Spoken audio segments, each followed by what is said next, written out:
करता है, इसको ध्यान से समझेंगे। एप्लीकेशन ऑफ गॉस लॉ हमारा टॉपिक का नाम होगा, और उसमें हम देखेंगे कि गॉस लॉ से हम क्या जो है फाइंड आउट कर सकते हैं। Applications of Gauss law, applications of Gauss law board के हिसाब से इंपॉर्टेंट टॉपिक है बेटा, चाहे सीबीएसई बोर्ड हो चाहे आरबीएसई बोर्ड हो। एप्लीकेशन ऑफ गॉस लॉ पर अक्सर सवाल पूछे जाते हैं, 4-5 इसके डिफरेंट एप्लीकेशन अपन करेंगे, उनमें से कोई ना कोई एक एप्लीकेशन हर ऑल्टरनेट ईयर्स में पूछा जाता है। तो पहले हम समझेंगे कि हम इसमें एप्लीकेशन ऑफ गॉस लॉ में क्या करेंगे। देखो गॉस लॉ को मैथमेटिकली हम लिखते हैं तो फाई इज इक्वल टू होता है E vector dot D S vector, जिसको हम लिख सकते हैं E D S cos theta, और ये बराबर हमने कहा गॉस लॉ से हो जाता है Q net upon epsilon not के।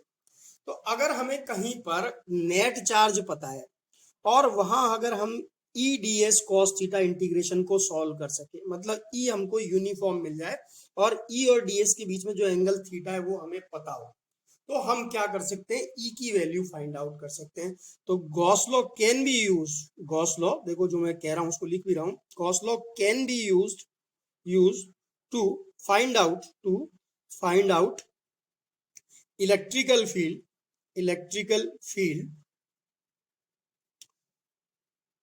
where symmetric field exist। अगर कहीं पर सिमेट्रिकल है फील्ड तो वहां पर हम गॉस लॉ को अप्लाई कर कर क्या निकाल सकते हैं, जो है इलेक्ट्रिकल फील्ड की वैल्यू कैलकुलेट कर सकते हैं। और यही हमारे इसके एप्लीकेशंस होंगे। बेसिकली हम कैलकुलेट करेंगे इलेक्ट्रिकल फील्ड, और जिसमें सिमेट्रिकल जहां पर हमें मिलेगा, सिमेट्री जहां हमें मिलेगी वहां पर हम बिना किसी इंटीग्रेशन के, कूलम्स लॉ की क्या परेशानी है कि हमें इंटीग्रेशन परफॉर्म करना पड़ता है, डिटेल सब काम होता है। गॉस लॉ में हम डायरेक्टली गॉस लॉ से क्या निकाल सकते हैं, इलेक्ट्रिकल फील्ड को कैलकुलेट कर सकते हैं। क्विकली एक इसका पहला एप्लीकेशन हम लेते हैं। जो पहला एप्लीकेशन होगा उससे समझ में आएगा कितनी आसानी से हम इलेक्ट्रिकल फील्ड को फाइंड आउट कर सकते हैं अगर हमारा चार्ज डिस्ट्रीब्यूशन कैसा हो, सिमेट्रिक हो। तो देखो पहला जो इसका एप्लीकेशन हम ले रहे हैं वो ले रहे हैं application number 1, electrical field due to infinite line charge. एक हमारे पास कोई इनफाइनाइट लॉन्ग लाइन चार्ज है, लाइन चार्ज मतलब एक वायर मान सकते हैं जिस पर चार्ज यूनिफॉर्मली डिस्ट्रीब्यूटेड है। फिर याद रखेंगे कि इनफाइनाइट का मतलब सिर्फ इतना सा होता है, इनफाइनाइट जैसी कोई चीज नहीं होती। अगर कोई बहुत बड़ा है, कोई वायर बहुत लॉन्ग है और उस पे के रेफरेंस में किसी पॉइंट जिस पर हम इलेक्ट्रिकल फील्ड कैलकुलेट कर रहे हैं वो उसके बहुत पास है, तो उसको हम क्या मान सकते हैं, इनफाइनाइट मान सकते हैं। तो यहाँ हमने कंसीडर किया कि हमारे पास एक कोई लाइन ऑफ चार्ज है जिस पर चार्ज यूनिफॉर्मली डिस्ट्रीब्यूटेड है और ये बहुत बड़ा है, तो इसको हमने क्या मान लिया, इनफाइनाइट मान लिया। इसकी लेंथ बहुत ज्यादा है तो हम इस पर चार्ज मान लेते हैं। मान लीजिए पॉजिटिव चार्ज डिस्ट्रीब्यूटेड है और पॉजिटिव चार्ज जो है हमने इस पर मार्क कर दिया। अब इस पे जब चार्ज यूनिफॉर्मली डिस्ट्रीब्यूटेड है तो ये कैसी होगा, charge distribution, linear charge distribution होगा। तो हमने मान लिया पॉजिटिव चार्ज को यूनिफॉर्मली डिस्ट्रीब्यूटेड मान रहे हैं, तो charge density linear charge density को हमने क्या मान लिया, लैम्डा मान लिया। लैम्डा मतलब यूनिफॉर्म जो है चार्ज डिस्ट्रीब्यूशन है, लीनियर चार्ज डिस्ट्रीब्यूशन है, यूनिट लेंथ पर कितना चार्ज है, लैम्डा चार्ज है। और इसके कारण हमें इलेक्ट्रिकल फील्ड कैलकुलेट करना है किसी एक पॉइंट पर, जो कि इससे कितनी डिस्टेंस पर है, आर डिस्टेंस पर एक कोई पॉइंट है जिस पर हमें इलेक्ट्रिकल फील्ड कैलकुलेट करना है। लेट अस से ये पॉइंट पी है और इसके रेफरेंस में यहाँ पर जो पॉइंट है उसको हमने क्या मान लिया, ओ मान लिया। क्या करेंगे हम, सबसे पहले चेक करेंगे कि इसका जो इलेक्ट्रिकल फील्ड है वो कैसे सिमेट्रिक है, किस तरीके से उसकी सिमेट्री है। देखो अगर हम यहाँ पर एक छोटा सा एलिमेंट कंसीडर करें, मान लो यहाँ पर हमने एक डीएल लेंथ का एलिमेंट कंसीडर किया, तो इस डीएल लेंथ के एलिमेंट पर अपन जो चार्ज लिख सकते हैं वो क्या होगा, लैम्डा डीएल। डी क्यू किसके बराबर होगा, लैम्डा डीएल। और इसके कारण यहाँ पर जो इलेक्ट्रिकल फील्ड होगा वो क्या होगा, इस तरीके से होगा। लेट अस से ये इलेक्ट्रिकल फील्ड क्या है, डी है। अगर ये एलिमेंट इधर है और ये इनफाइनाइट लॉन्ग है तो एक ऐसा ही सिमेट्रिक एलिमेंट इधर भी होगा और उसके कारण भी इलेक्ट्रिकल फील्ड इतना ही होगा और वो किधर होगा, इस तरफ डायरेक्टेड होगा। ये भी कितना होगा, डी होगा, क्योंकि जितनी डिस्टेंस पर मैंने इधर एक एलिमेंट माना है उतनी डिस्टेंस पर मैंने इधर एक एलिमेंट मान लिया। हर बार जब मैं इसके इधर कोई एलिमेंट लूंगा, क्योंकि ये इनफाइनाइट लॉन्ग मान रहा हूँ, तो इधर भी एक सिमेट्रिक एलिमेंट होगा जिसके कारण इलेक्ट्रिकल फील्ड इस तरीके से डायरेक्टेड होगा। अगर ये एंगल थीटा आएगा तो ये एंगल भी थीटा होगा, मतलब ये एंगल भी थीटा होगा और ये एंगल भी क्या होगा, थीटा होगा। अगर ये डी के कंपोनेंट हम बनाए तो डी कॉस थीटा कंपोनेंट ये आएगा और यहां पर आएगा हमारे पास डी साइन थीटा। ठीक इसी तरीके से इसके कंपोनेंट बनाए तो यहाँ पर आएगा डी कॉस थीटा और ये आएगा डी साइन थीटा। तो जब भी हम कोई एलिमेंट इधर कंसीडर करेंगे उसके सिमेट्रिक एक एलिमेंट इधर भी होगा, जिसके कारण ये वर्टिकल कंपोनेंट्स कैंसिल हो जाएंगे और जो नेट इलेक्ट्रिकल फील्ड हमारा बचेगा वो हमेशा किस में बचेगा, हॉरिजॉन्टल डायरेक्शन में बचेगा।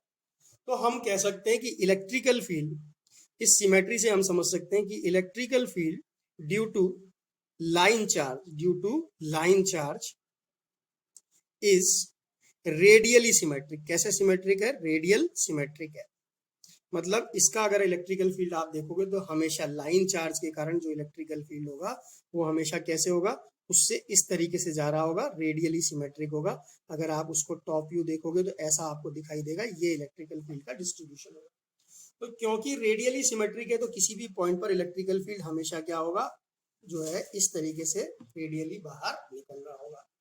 पॉजिटिव चार्ज है तो बाहर निकल रहा होगा, नेगेटिव चार्ज होगा तो टूवर्ड्स हो जाता, क्योंकि ये कंपोनेंट सारे अपन इस तरफ लेते, डी कॉस थीटा इधर आता, डी साइन थीटा तब भी कैंसिल होता। तो अब हमारे सिमेट्री समझ में आ गई, तो हम जो है इस पे गॉस लॉ अप्लाई कर सकते हैं। यहाँ तक का जो काम था ये हमने सिर्फ इस इलेक्ट्रिकल फील्ड की सिमेट्री को समझने में किया। आगे हम चलते हैं, अब हम इस पे गॉस लॉ अप्लाई करते हैं। देखो फिर से मैं डायग्राम बनाता हूँ कि हमें क्या दिया हुआ है, इलेक्ट्रिकल फील्ड कैलकुलेट करना था हमें किसके कारण, एक लाइन चार्ज के कारण, जिस पर पॉजिटिव चार्ज यूनिफॉर्मली डिस्ट्रीब्यूटेड था और जिसकी चार्ज डेंसिटी हमें कितनी दे रखी थी, लैम्डा दे रखी थी चार्ज डेंसिटी। और यहां पर हमने बात की कि हमें इलेक्ट्रिकल फील्ड कैलकुलेट करना था किस पर, एक पॉइंट आर जो कि आर डिस्टेंस पर था। अब बात आती है कि गॉसियन सरफेस किसको कंसीडर करें। तो देखो गॉसियन सरफेस कंसीडर करने के लिए जो हमारा रूल होना चाहिए, जब हमारे को सिमेट्रिक इलेक्ट्रिकल फील्ड पता लग जाए तो हमें गॉसियन सरफेस इस तरीके से कंसीडर करनी चाहिए कि हमारा जो पॉइंट है जिस पर हमें इलेक्ट्रिकल फील्ड निकालना है, जैसे इस केस में हमारा ये पी पॉइंट था जिस पर हमें इलेक्ट्रिकल फील्ड निकालना था, वो हमारे गॉसियन सरफेस के ऊपर आ जाए, गॉसियन सरफेस पर आ जाए। दूसरा, उसके चारों तरफ इलेक्ट्रिकल फील्ड, उसके अराउंड इलेक्ट्रिकल फील्ड की क्या मिले, यूनिफॉर्मिटी मिले। तो अगर मैं इस पॉइंट को कंसीडर करते हुए एक यूनिफॉर्म इलेक्ट्रिकल फील्ड को एनक्लोज करूं तो मैं एक सिलेंडर को गॉसियन सरफेस मान सकता हूं, क्योंकि ये रेडियली सिमेट्रिक है। तो गॉसियन सरफेस कैसा होना चाहिए, एक सिलेंडर होना चाहिए। कैसा, आर रेडियस का एक सिलेंडर मैं ले सकता हूँ। लेंथ में मर्जी आए जो मान सकता हूँ गॉसियन सरफेस की। तो लेटस से हमने एक एल लेंथ का सिलेंडर ले लिया जिसकी रेडियस कितनी है, आर है। ये हमारा गॉसियन सरफेस हो गया। मैं इसको मार्क कर देता हूं और यहाँ लिख देता हूं Gaussian surface is cylinder of radius R. एक आर रेडियस का सिलेंडर जो है हमारा गॉसियन सरफेस हो गया। और लेटस से इस सिलेंडर की लेंथ हमने जो मान ली वो कितनी मान ली, एल मान ली।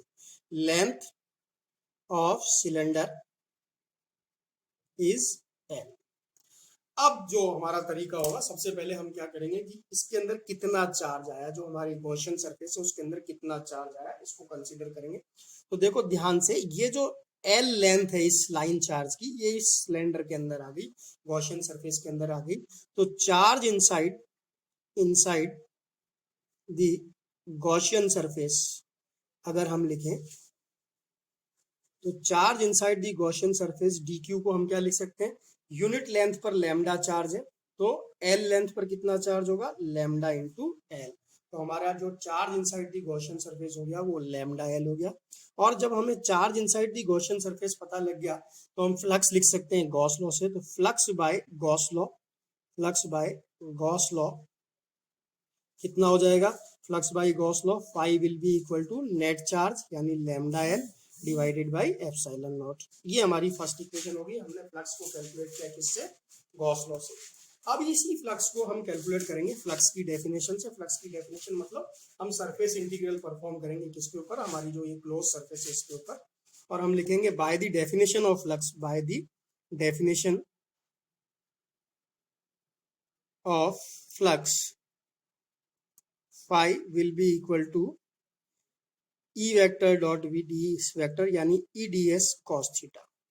ये हमारे पास बेसिकली फ्लक्स की डेफिनेशन होगी कि किसी क्लोज बॉडी के लिए फ्लक्स बराबर होता है surface integral of electrical field over that surface. अब अगर यहाँ पर इलेक्ट्रिकल फील्ड की डायरेक्शन देखो तो हर जगह इलेक्ट्रिकल फील्ड की डायरेक्शन इस तरीके से, अगर मैं यहाँ पर एक छोटा सा एरिया ds लूं तो ds और इसके बीच में एंगल जो हमारा आ रहा है वो 0 डिग्री आ रहा है। लेकिन यहाँ पर अगर मैं एक छोटा सा एरिया लूं तो उसके लिए ds मेरा इधर आएगा।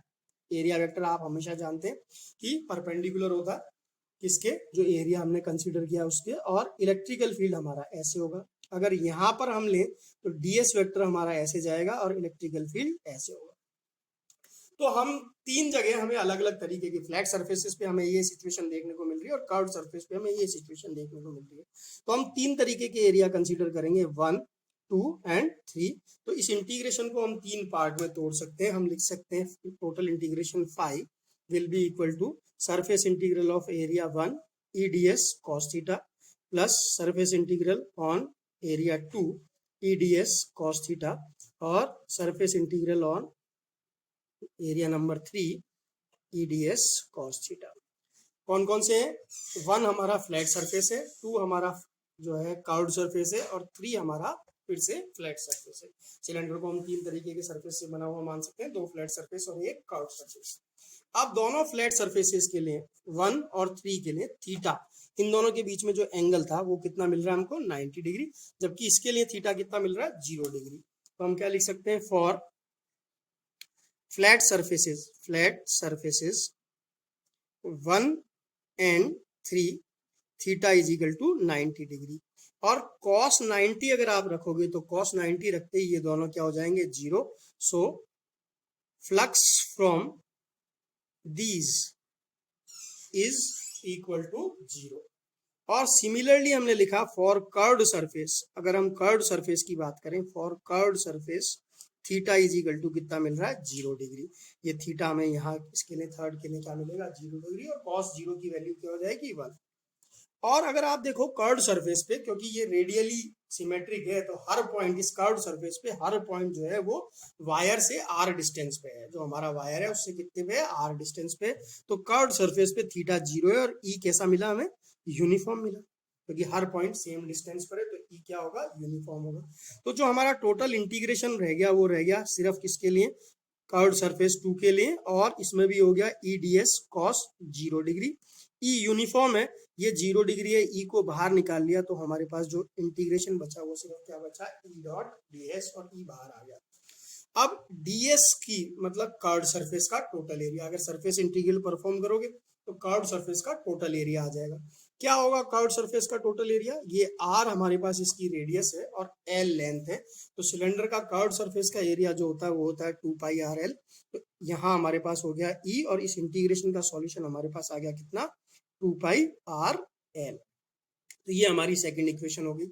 अब देखो फर्स्ट इक्वेशन में भी हमने फ्लक्स को कैलकुलेट किया, सेकंड इक्वेशन में भी हमने फ्लक्स को कैलकुलेट किया। तो दोनों को अगर हम रिलेट कर दें फ्रॉम फर्स्ट एंड सेकंड, अगर हम देखें फ्रॉम फर्स्ट एंड सेकंड अगर हम लें तो हम किसको आपस में जोड़ रहे हैं, फ्लक्स को जोड़ रहे हैं। दोनों से फ्लक्स को कैलकुलेट किया तो हम इक्वेट कर सकते हैं, मतलब ई डॉट 2 पाई RL जो कि सेकंड से फ्लक्स आया है बराबर होना चाहिए फर्स्ट से जो फ्लक्स आया था कितना lambda L upon epsilon not, और L से L क्या हो जाएगा कैंसिल, हमें E की वैल्यू निकालनी थी तो E हमारे पास आ जाएगा कितना lambda upon 2 pi epsilon naught R। तो जो हमारे पास फॉर्मूला आ गया किसी इनफाइनाइट लाइन चार्ज के लिए वो कितना आएगा E is equal to lambda upon 2 pi epsilon naught R। Next page पर मैं मूव कर रहा हूँ। ये हमारे पास इलेक्ट्रिकल फील्ड आया किसके कारण, एक लाइन चार्ज के कारण, जिसकी वैल्यू आई lambda upon 2 pi epsilon naught R।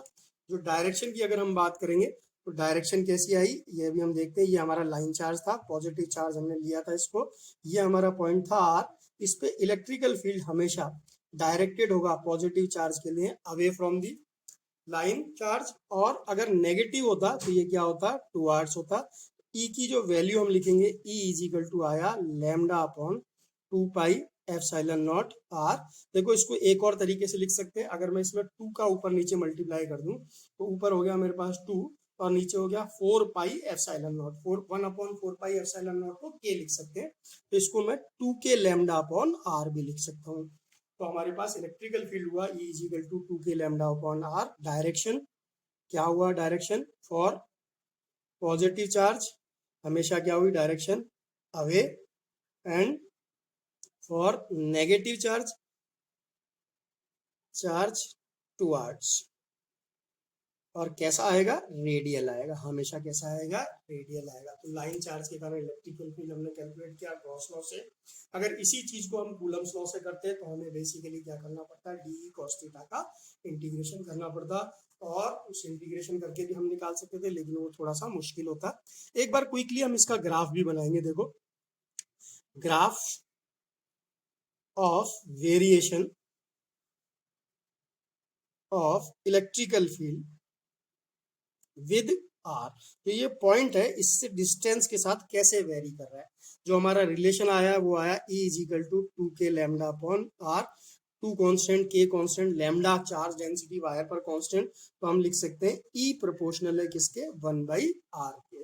और जब भी प्रोपोर्शनलिटी 1/r की होती है, 1/x की होती है, तो जो ग्राफ आता है वो हाइपरबोलिक आता है। जैसे मान लीजिए हमारे पास ये एक्सिस है, ये जिस पर हमने r लिया इंडिपेंडेंट वेरिएबल, और डिपेंडेंट वेरिएबल हमने यहाँ लिया E। तो E अगर प्रोपोर्शनल है 1/r के, तो आप जानते हैं ग्राफ हमेशा कैसा होता है, हाई पैराबोलिक आता है। तो ये इसका ग्राफ हो गया, E और R का ग्राफ कैसा आएगा, हाई पैराबोलिक। तो ये हमने देखा किसके लिए, लाइन चार्ज के लिए। इसी तरीके का एक और एग्जाम्पल हम लेंगे, एक और एप्लीकेशन हम लेंगे आज की क्लास में, कि मान लीजिए हमारे पास एक शीट ऑफ चार्ज है। वैसी एक शीट ऑफ चार्ज है। शीट ऑफ चार्ज मतलब एक कोई बहुत बड़ा पेपर मान लीजिए, कोई पतली शीट मान लीजिए, जिस पर चार्ज यूनिफॉर्मली डिस्ट्रीब्यूटेड है। उसके कारण किसी पॉइंट पर इलेक्ट्रिकल फील्ड हम कैलकुलेट करेंगे। थोड़ा सा